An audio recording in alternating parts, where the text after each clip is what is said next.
이런 증상이 있으면 이거는 질염이구나 생각하고 병원에 오시면 되고요. 이제 제일 작아진다는 쉬운 거는 질 안쪽에 뭐 식초물을 넣는다든지 혹은 뭔가 기구를 사용해서 안에까지 내가 닦아내겠다 이렇게 생각하시는 분들이 있거든요. 그게 결코 질 건강에는 좋지가 않아요.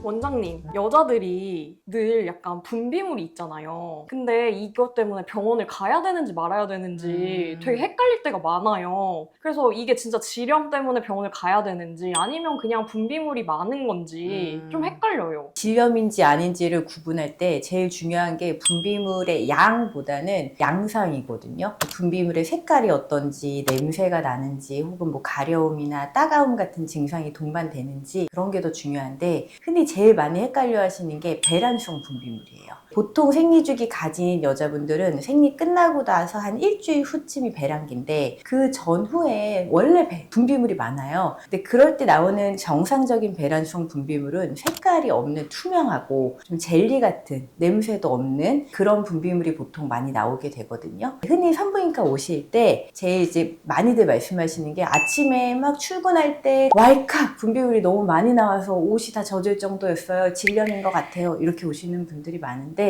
사실 그 정도로 양이 많더라도 냄새가 없고 또 따갑거나 가려움 같은 증상도 없고 색깔도 나쁘지 않다면 요거는 배란성 분비물일 수 있기 때문에 좀 지켜보셔도 돼요.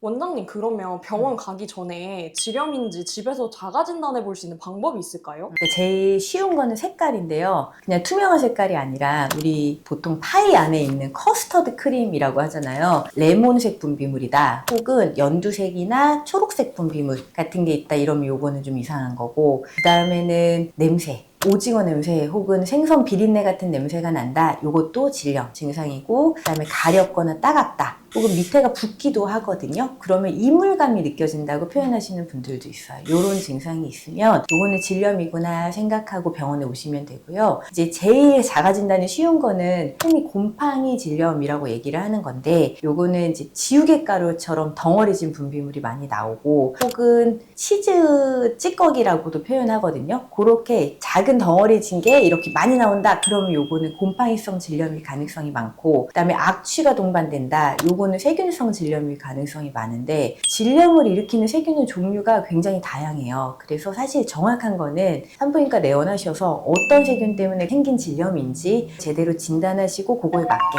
치료를 하시면 돼요.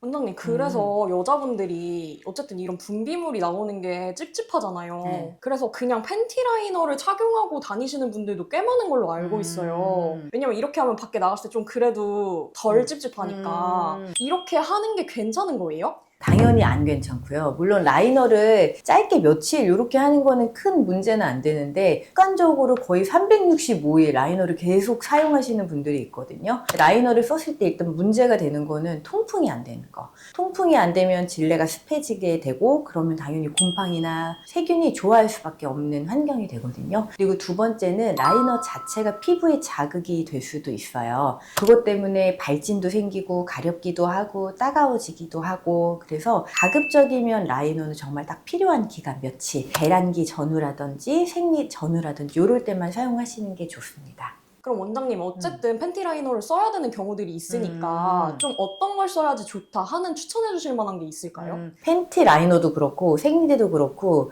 우리가 구입할 때 뒤에 포장지에 보면은 나름 성분이 적혀 있거든요. 어려울 게 없어요. 그 성분을 봤을 때 너무 뭐가 다양하게 많이 써 있다? 안 좋은 거고, 그리고 순면, 부직포면 이렇게 한글로 된 우리가 알아볼 수 있는 거 몇 가지 있는 게 가장 성분이 좋은 거고요. 폴리에틸렌, 뭐 스티렌, 무슨 유기화합물 이렇게 영어로 된 화학 성분이 많이 들어있다. 그런 거는 흡수성은 굉장히 좋을 수 있는데 피부 자극이 심할 수 있으니까 이런 건 피하시는 게 좋습니다.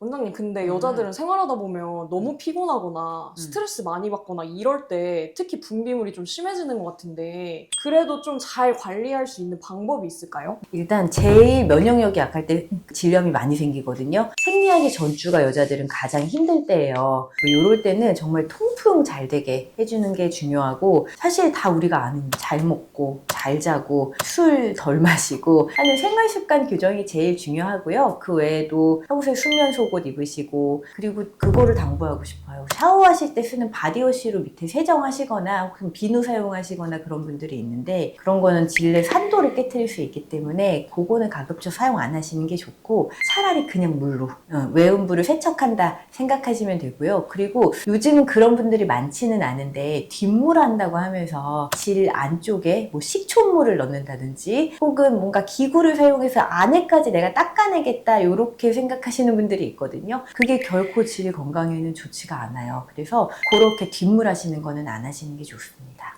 마지막으로 이 영상 보신 분들 중에 이런 증상이 있는데도 산부인과는 가기 좀 너무 꺼려지고 무섭다, 이런 분들한테 한마디 해주실 수 있을까요? 근데 산부인과에 아플까봐 못 오시는 분들. 사실 요즘은 산부인과 진찰이 굉장히 편하게 되어 있기 때문에 질염 때문에 불편한 것보다는 산부인과 진찰이 훨씬 안 아프거든요. 이런 걱정은 안 하셔도 되는 거고, 두 번째가 민망할까봐 못 오시는 분들도 많아요. 예전에는 산부인과 분위기가 좀 딱딱하고 그랬는데 요즘은 거의 대부분 여자 원장님들이고 직원들도 친절하고, 그래서 막상 오시면 사실 민망할 일이 별로 없어요. 그리고 우리나라 같은 경우에는 산부인과도 정말 주변에 많고 예약도 되고 매일 야간 진료도 있고, 그러니까 너무 좋아요, 산부인과 치료하기가. 그리고 질염 같은 경우에는 의료보험 적용이 되기 때문에 진료비도 비싸지 않거든요. 그러니까 부담 갖지 마시고 질염 같은 경우에는 편하게 언제든지 오셔도 됩니다.